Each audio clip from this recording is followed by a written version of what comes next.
The tasty cottage Sendirian Berhad is interested in acquiring all the shares of Grandma's secret recipe Sendirian Berhad, but they need financial help to do so. Miss Tan, we are ready to proceed with acquiring full ownership of Grandma's secret recipe Sendirian Berhad. We have arranged a 2 million ringgit loan. However, to secure it, we need your help, which is Grandma's secret Sendirian Berhad, to charge your building as a character role. You mean you need our company to secure the loan, but the loan is for you to buy our share? Exactly. Just to facilitate acquisition, we will handle restructuring after the deal.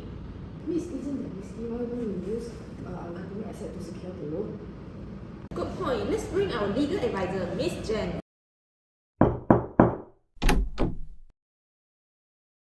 Means the buyer wants the company to bridge its own property so they can buy shares in the company?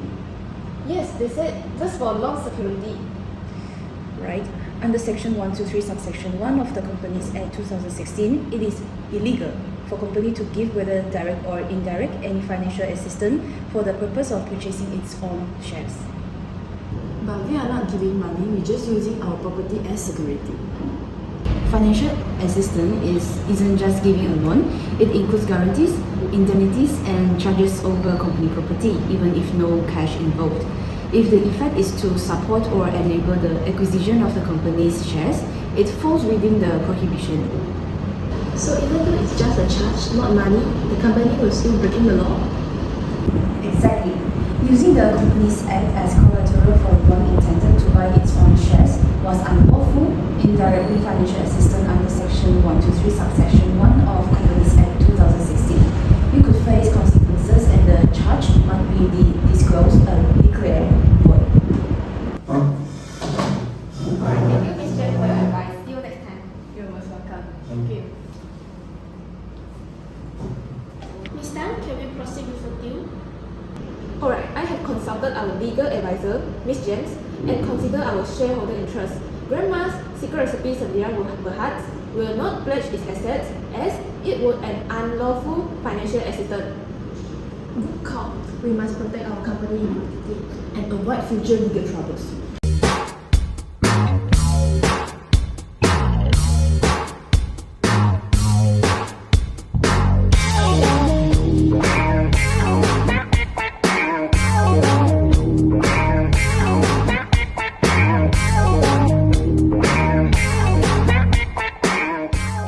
Ms. Shan is a minority shareholder of one of the directors of ABC Sendirian Berhad.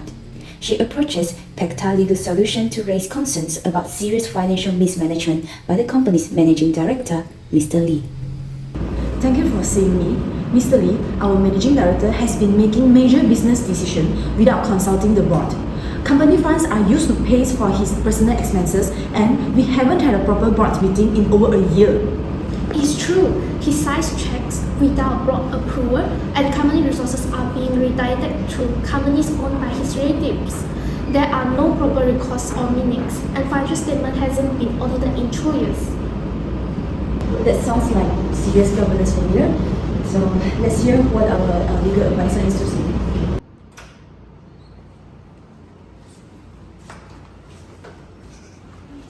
Ms. Shan, based on what you have shared, this is a clearly point to mismanagement.